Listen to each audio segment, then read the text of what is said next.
Welcome, magical ones, to the Faerie Witch vlog. And we've got another interesting episode for you, which I hope you will find informative tonight.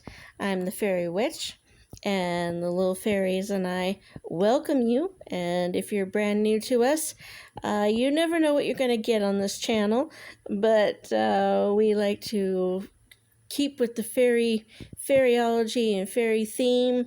We might talk about cats, we might do art or poetry, or my studio time, knitting. I pretty much do so much stuff, so much artwork. I'm a certified fairyologist, certified cat trainer, so you never know what you're going to get. But I'm going to tell you, tonight we're going to talk about fairies, our fairy craft magic practice, and mirrors. I thought it would be really interesting to talk about mirrors.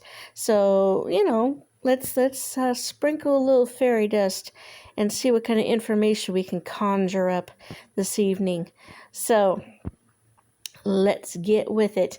I thought I'd talk about mirrors in the fairy craft magic practice, obviously, because they're often used in any kind of magic form as a portal, which of course means you got to use them properly and you got to be careful. They can be a way to see the fairies as well as enter their world, plus it lets them enter ours easily. They can come through too, especially when the veil between the worlds are thinner, which happens a lot on Samhain and a few of the other holidays or changing of the seasons. Because of their reflective surfaces, mirrors are connected to different forms of magic. One form being water. Another form would be lunar or moon magic. So water witches often use mirrors because of the reflective surfaces and looking like water. Practitioners who work with moonology, like I said, they use the mirror because the reflective surface is very moon-like. Plus, a lot of mirrors are in a circular shape, too. Mirrors can be used as a crystal ball would be, or it could be used as a remote viewing tool. So they've got a lot of different purposes, a lot of different ways you can adapt them into your practice. So one way you want to start working with the mirror is you want to cleanse it, both in the physical sense, not just wiping it down and cleaning it up, but also cleaning its energy. So you might want to use some sage or a smudge stick, and just kind of go over it, wipe it down, and then you're going to recharge the mirror with your intention, what you're going for, what spell you're working with, or what deity you're trying to work with, or if you want to channel the moon, you want to channel water's power, this kind of thing. So then you're going to add your intentions to it before you start working with it. Then when you're done working with the mirror, generally you'll cover it up with a black cloth. Always protect yourself when you're working with mirrors because, like I said, it can be a portal. Something could be coming through. Something could be, trying to reach you. Maybe you need protection. You just want to be careful.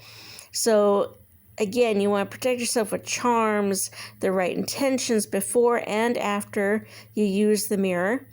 Especially if you're going to use it as a portal, or if it's like scrying or divination. Because generally, let's face it, you wouldn't open your front door without checking first to see who it was, and after they leave, you wouldn't leave the door open and unlocked, right? I mean, I would hope not, for your own safety. So again, same thing with this. You have to look at it as these could be doorways. And you need to protect yourself from any intruders, any negative forces, and you need to be able to send everything back through it if you don't want it to stay here.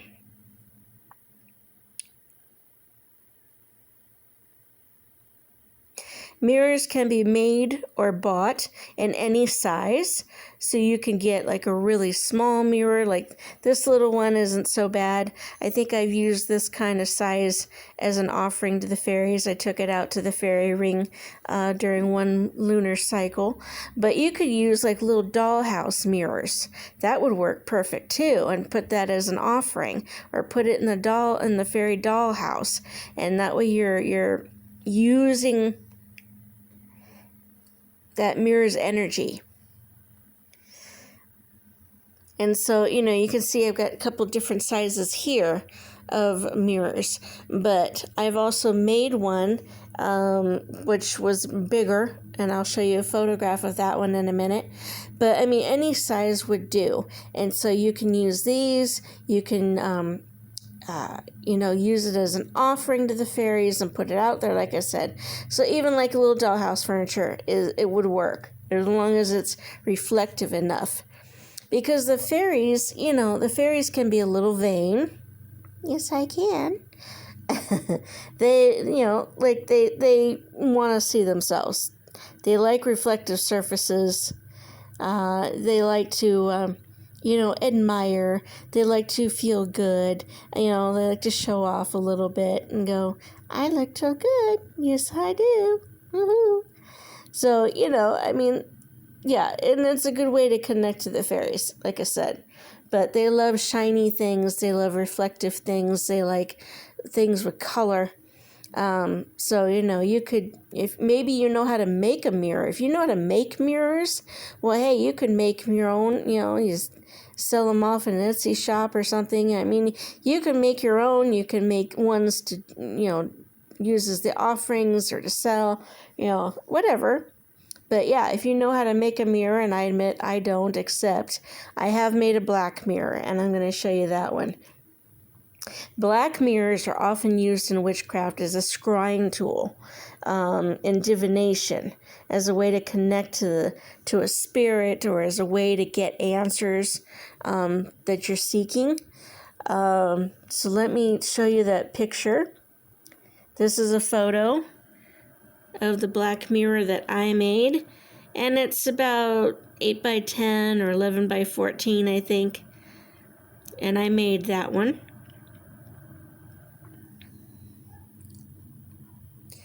So mirrors are a handy tool to have in your practice, because as I've already said, they aren't just to see a physical reflection, but as an inner one as well. Used wisely, they can enhance your magical practice. They can connect you to the fairies, and also too, something else that only just occurred to me is, you can use it as a meditation tool too, because if you look into a mirror and you're able to zone out mentally, you don't listen to the phone, you don't hear any music, you don't hear any chatter, you're not worrying about anything, you're not going to type anything, you're not reading anything, you're just trying to meditate, connect to a higher being or your inner self, or maybe you want to connect to the fairies, you just want to zone out. It can be like a form of meditation. Just looking into the mirror and staring into it can actually help you relax. It can help you just push everything else out of your mind. And it just kind of gives you a few minutes of downtime, as well as to connect to a higher power. Like they say, a higher consciousness. Whatever you want to believe, whatever you want to say. But it can actually help you just to relax as a meditation tool. So there you go. There's another thing you can use the mirrors for. And again, you want to be careful when you're using mirrors, because like I say, there's still that superstition that if you broke a mirror, you're going to have 7 years of bad luck. Yeah, just to be safe than sorry, try not to break a mirror. If you find one that's broken already and you've got the shards, be careful when you're handling them that you don't cut yourself up or injure anybody or injure your pets or anything like that. But you could use the shards in an art project where you're trying to use water or moon magic. Also, you could use it as an offering to the fairies. If you can't afford to buy something, which I totally understand because I can't, you got to use what you got, right? And adapt what you have. So again, you can use, all sorts of, different sizes and whatever type. So, having said all that, again, it's a very good tool to have, especially if you're into moon magic, you want to connect to the fairies, you want, to divination, you want to just meditate, all that I've already mentioned. I won't go over it all over again. But again, the black mirrors, they're used a lot in witchcraft. And some people have negative feelings about a black mirror, and some people are cool with it. So it just depends. But if you have an open mind and you want to just try it, you can make one of your own, which I did, or you can buy one from a practitioner who maybe makes them. So, don't be afraid to try it out, see if it works. But just be careful. Like I said, use charms, protections, be able to get rid of something if it's coming through. You've got to be able to send it back. We've seen horror movies and thriller movies that have a lot of this. Remember, that's Hollywood. But at the same time, the reality is, if you're not sure or if you suspect, don't do it, or have a lot of protection, safeguards, that kind of thing, so that your family, your home, everything is safe. And be careful who you invite in, and you gotta be able to get them out when you're ready. So, yeah. But mirrors generally can be a great tool.